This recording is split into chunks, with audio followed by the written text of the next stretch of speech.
I was really drawn this week, in Bible study, when you're starting to do stuff like exegesis, the big part of that is taking stuff that's thousands of years old and translating it to make sense for the day. And so a lot of people are super into literal translation Bibles that are just almost word for what it was. The issue with that is that you miss a lot of the meaning because the difference of the meaning of the word, the culture, right? And at the same time, we have people so far on the free side that it's so far off from the original meaning that it's almost taken a new form. And so really what this is about is about finding the nowadays equivalents. And I was thinking about how interesting it was how fast words change, right? I was doing some research because I'm not terribly old, but I realized that words like fantastic, 50 years ago, it starts from the word fantasy. So fantastic meant it was something that only could happen in your mind. It was, if you were a fantastic person, you're a person that's all here and none of the outside stuff. Now, if I called you a fantastic person, it would bring you to tears. Thank you so much. Fantastic means something completely different. Then, on the other side, you realize a word like awful. When I say awful, we're all like, boo, like McDonald's at midnight is awful, like boo, that's awful. Awful, the original of awful is full of awe. So one way we actually use this correctly, semi-correctly, we don't realize we're doing it, is when someone says, man, he's got an awful lot of money. Like so much money, it fills you with awe. But we think of it a different way. And even outside of words, just literal context, I came in and almost 50-50, and except for Benita and maybe one other person, everyone that was more seasoned said, wow, nice bedhead. And all the younger ones says, dude, your hair's awesome. Literally. And no one was like, your hair is average today. Nice. So, yes, this does look like bedhead. I see that, but I also see the awesome. So, so I'm going to have you guys do this section over here. Do any of you have Bibles? Anybody? If you've got Bibles, only this section, I want you to turn your Bibles to Matthew chapter 12, verse 9. And this giant middle section, you're going to go to Mark, all right? You're going to go to Mark chapter 3, verse 1. And this gang, you guys are going to go to Luke, Matthew, Mark, Luke chapter 6, verse 6. Okay? All right. You guys have it over here? Matthew chapter 12, verse 9. Hold on there. Okay, Joshua, what's the story about? Man with a withered hand. All right, anybody over here? Our marks? Any mark? What is it? Yep, shriveled hand. All right, Luke, what do we got? Shriveled hand. 3 books, okay? Same story. Now, the Bible does this, and the secular world's like, it's boring. It's all the same stuff. No, you're missing it. It's vitally important that the gospel has this element, that Matthew, Mark, Luke, and John agree with each other, but especially those first 3.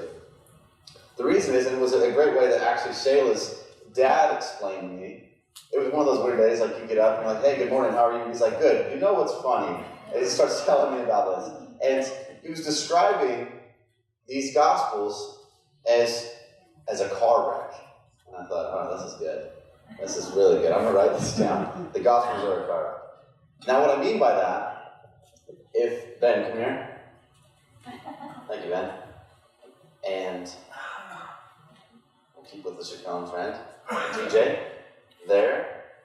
All right. And Cody, because I don't see a Chacon over there. Okay. You stand in the middle. All right. Face this way. Pretend you're a car and get in the right lane. Please. Correct. Yep. There we go. All right. I am a pedestrian at an intersection, and these are 3 cars. TJ is going to come out and turn right, or his left. His left. Go ahead. Go slow. Ben is texting and runs into TJ. Okay? Hold still. Pause there. Freeze. And Cody is brushing his hair and giving me tips on how. And he slides around, narrowly avoiding an accident, and hits the curb over there. And now I'm Mark Johnson, all right? And I'm an officer. And I come to the scene, and what am I going to do? I'm going to get witnesses to the scene, because all of these stories are all different. This is probably not completely accurate with what Mark would do. He's a man of great wisdom. He would see exactly what was wrong and speak straight to them. No. So what would happen in this situation is a witness would give a testimony to what happened. So if I were Mark, I would go and I'd say, hey, what happened? Oh, I was driving and I looked at my phone and I crashed. And then I would ask TJ, okay, what happened? Well, I was turning left and this bozo, who's too young to drive, was on his phone and crashed into me. And this guy would say, I don't know, I was combing my hair. But what it looked like was, boom. All right, you guys can all sit down. Okay, so what just happened is I have 3 accounts of one event, right?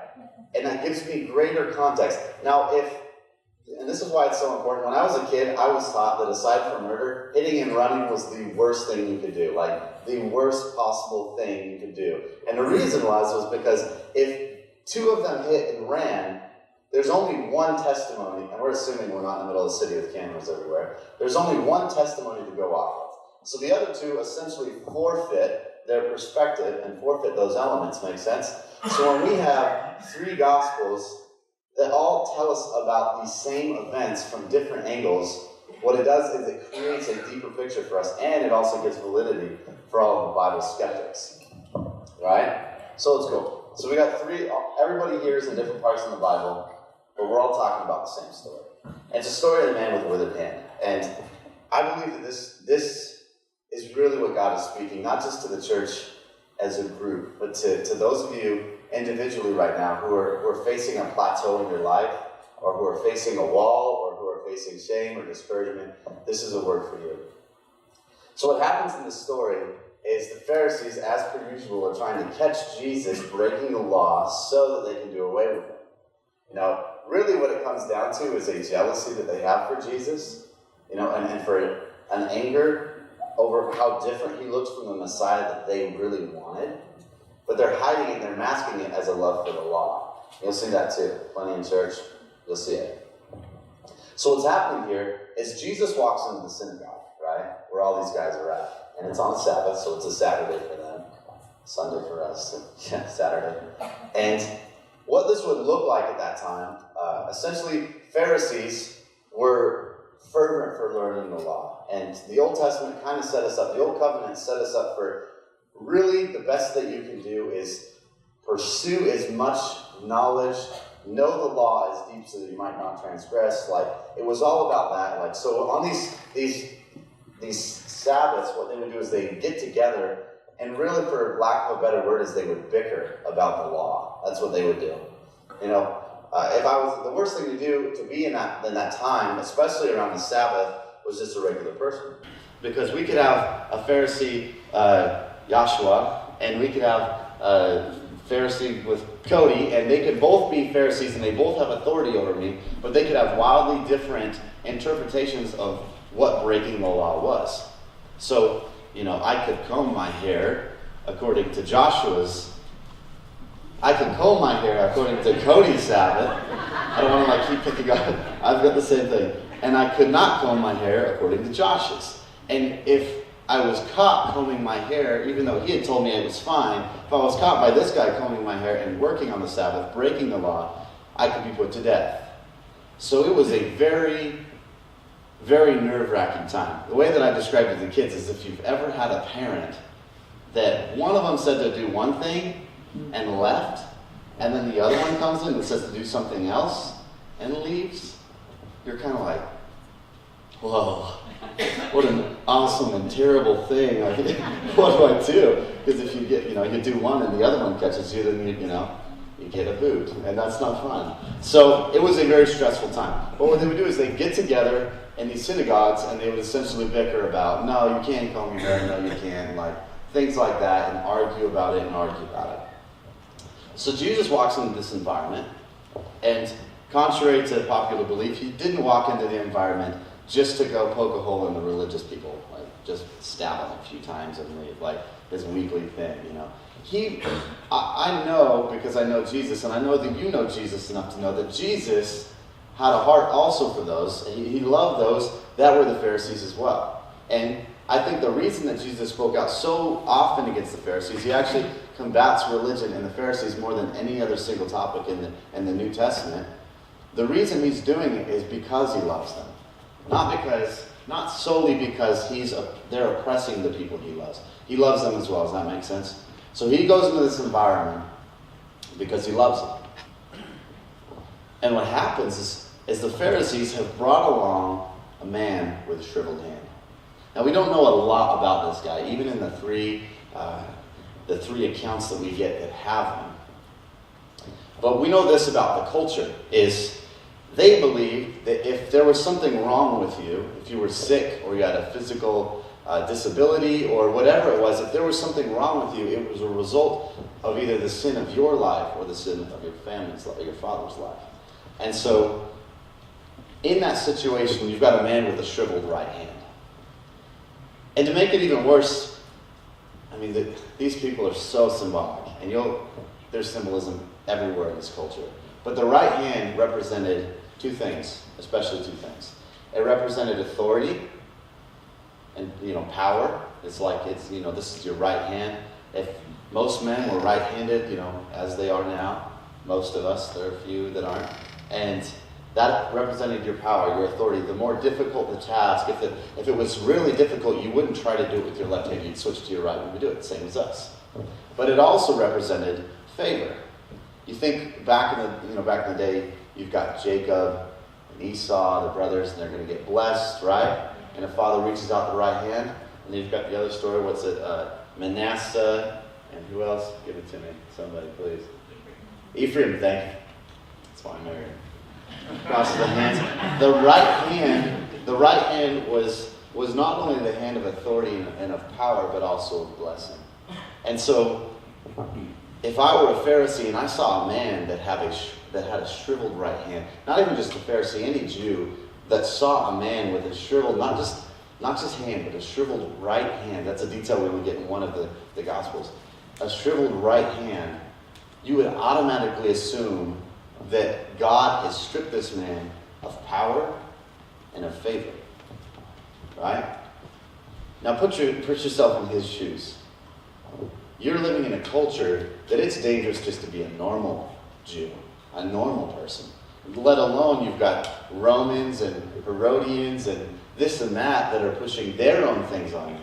It's rough, but now take into the fact that even your own people look down on you like a person standing at the base of a well because of a shriveled hand. So, you guys see the Jewish people, if you got all your robes, you got all your stuff back in the day. Typically, if I were him, what I would be doing is I would have my hand tucked within my clothes, right? So it's not seen all the time. So you wonder why a guy that carries this much shame and has this much against him already, why is he in a synagogue? Well, there's two reasons. Either he's trying to earn his way up, or he's trying to overcome this stereotype that he's carrying, or he was brought there for a purpose. And I believe that it was probably the second. See, when Jesus walks in, and some of yours isn't going to have this. This is why it's important we have all three. When Jesus walks in, two of the Gospels have him speaking first. But one of them has the Pharisees speaking first, and that's important. See, Jesus comes in, and the Pharisees say, is it lawful to heal on the Sabbath? Now, mind you, if you go back like 10 verses, it'll be a story of Jesus and the disciples. You've all heard it. They're in the wheat field. They pick some grain. The Pharisees get mad, and Jesus calls them out. The same with what always happens. And so they get him in this trap, and they want to make sure that Jesus doesn't miss the bait, right? So they ask him, is it lawful to heal on the Sabbath? So what Jesus says, he says to the man, come here, man, stand up here. And gets him standing in front of everybody in the room. And like I said, this room is crazy. These things are packed wall to wall. It would be like this room, and there's people everywhere, and it's just like Black Friday, but nothing's on sale. Like, it's terrible, this nightmare. And it's insane, it's noisy, it's argumentative, and it's stressful. And you're a guy, not only just in that environment with this shame that you're hiding, but all of a sudden, the focal point of the room, the trap, has been set, and you're the bait. And you get put on display in front of all these people. Pretty scary, right? In your mind, you've got to be thinking, oh man, I've heard of this Jesus. I know he can heal because everybody's talking about it. They're so confident that Jesus can heal somebody. That's not even a question. That they're trying to use me as a trap to catch him if he heals me. And in that moment, what you would be thinking about is, what are the repercussions as far as I go? If Jesus heals me on the Sabbath, these guys, they already think so little of me, and if Jesus heals me in front of everybody, they'll probably think even less. In fact, I'll probably get killed by somebody in here who thinks it's sinful even to get healed on the Sabbath. So Jesus asks them to stand out in the middle, in front of everybody, and you can imagine the room has gone quiet. It's Jesus. He's a big deal. There's no joke about that. It's a big deal. So Jesus has the man stand in the middle. And he turns to the Pharisees and he says to the Pharisees, is it lawful to do good or evil, to save a life or to take a life on the Sabbath? Now this is brilliant. Typical Jesus brilliance. Up until that point, the Sabbath was a question, and Pharisees, when they argued, it was in do's and don'ts. We can or cannot, right? So either we can do this or we can't do this. We do this or we do not do this. But what Jesus did is he made it not about do's and don'ts. Not just, is it okay to do something? But he says, is it okay to do good? And is it okay to do evil? The Bible lays out in the Old Testament very clearly that if you have the ability to do good and you don't, you've done evil. So he set the perfect little trap for them, right? So good. What happens? All of your guys will say the same thing here. The room stays silent. And in one or two of them, you'll see that Jesus looks around the room and he's angry. Now, when we think of Jesus angry, we think of flipping the tables and all the braided cords and, But this I believe is really one of the the deepest angers that Jesus had. And it was because he's in a room filled with people that he loves that are supposed to know better. Right? The answer's obvious. They know. We got to do good. All right? We got to save a life. He says even in one of them, he says, which one among you, if you had a sheep or whatever fall into a pit, wouldn't you pick it up and take it out to save its life? And it's kind of funny if you actually look at the Jewish culture before that time, before Jesus said that wouldn't have been a problem in most of their books. But after Jesus said that, all of a sudden you started seeing that type of mentality come into the living by the law. And they're like, don't even touch that thing if it falls in. Because Jesus said that.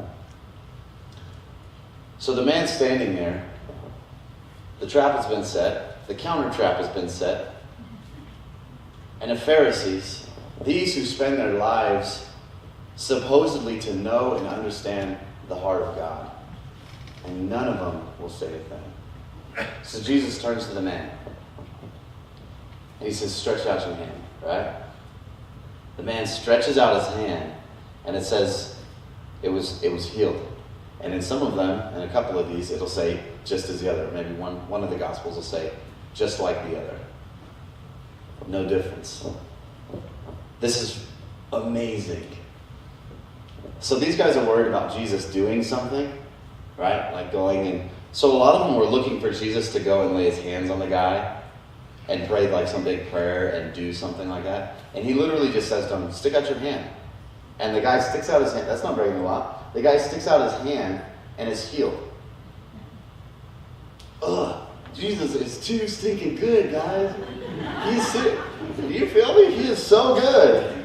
Like, if that doesn't even from just a straight secular perspective, you could do no better. Like he's a master at this thing, right? He sees and he knows.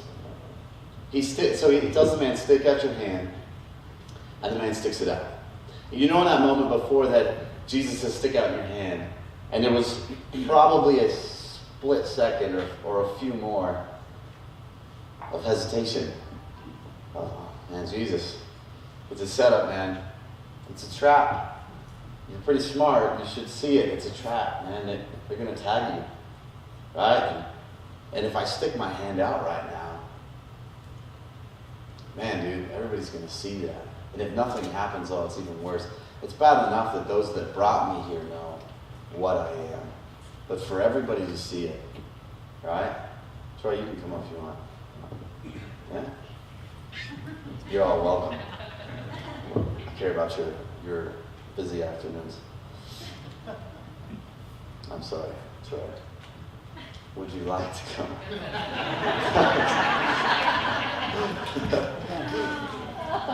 No. Jesus, you got to know it's a trap. You got to see what they're doing, Jesus. All right? Man, my whole life, I've been a man who's had a wall between me and power and favor and love. My own family looks at me this way. Jesus, you got to know, Jesus, that's not going to change, right? You got to know, Jesus, that I've prayed as hard as I can. I've done everything I can. I've begged the Lord to do this, and it's the same. Nothing will change with this thing. Every time it comes in the light, every time my weakness finds light, it brings embarrassment. It sets me back. Jesus, if I take my hand out, it's going to be worse for me, right? But Jesus said, stretch your hand out. And in that moment, scared as he had to have been, in an environment that very literally could have caused him death, he stretches his hand out toward Jesus, right? Can you imagine, even for a second, what that would feel like? This just sounds stupid. It's oversimplifying. But I remember when I first got this tattoo on my hand, I would startle myself. Because I'd go to grab something and I'm like, whoa, oh shoot. Because my whole life, it was just bare skin, right? I was so used to seeing that when I got something new, it was almost alarming. Like, oh shoot, man. And in this moment, a man with a shriveled hand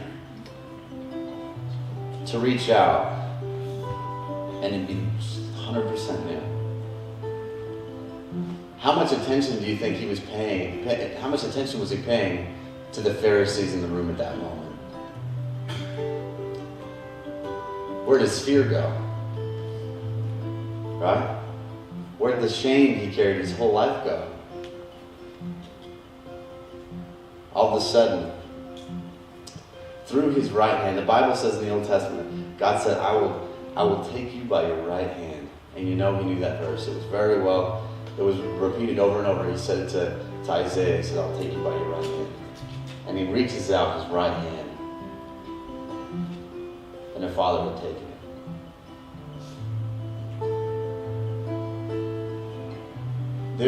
All of us have our ugly parts, our weaknesses, right? The part of us that we're ashamed of and that we're hiding. The part of us that whenever it finds light, it brings us shame. And it reminds us how undeserving we are. It makes us feel like we don't have any power. We have no favor, and we're disconnected from the love of God. But Jesus says, if you'll take your weakness, if you'll take the things that you keep falling into in your life over and over, and if you'll stretch them out toward me in raw daylight, in front of the world, if you're willing to do that, he'll reach out and he'll take you by the hand. You want power in your life, guys. You want to get up in the morning and you want to mean something. You want to go to bed and know that you did something that day. Shoot, even if you want to be able to go to sleep knowing that you fully believe in the gospel, I'm telling you now, you know what your weaknesses are. You know what the ugly parts of you are. And I encourage you to take those and just like this man in pure daylight, stretch it out to Jesus. Give it to him. It'll change your life. So God, man, you're good. And there's nothing of us that's too shameful or too ugly to turn you away. And we know that sometimes it's dramatic, sometimes it's a big event, it's a big experience. But we know that most often it's a responsive obedience that brings about change in our life. It's not the big fancy stuff. It's the simple acts of obedience. So right now, I just pray that you would just put shame, put pride, put it to death. Remove that part from us, Lord, so that we can experience the joy that this man did in reaching out and seeing for the first time what you can do with a weakness. I guarantee you that man, every day, you know he picked up his spoon, his hammer, you know he picked up his pen with his right hand. He probably used that thing every day. And he'll do the same for you. Once you give your weaknesses to him, it'll shock you how you're able to use those things, what once were a weakness of yours, to win hearts for the King, to matter. So this is my challenge for you guys today, is to do that. In whatever fashion that looks for you. Jesus, we love you. Give us a good week. Thank you for family. In your name, amen.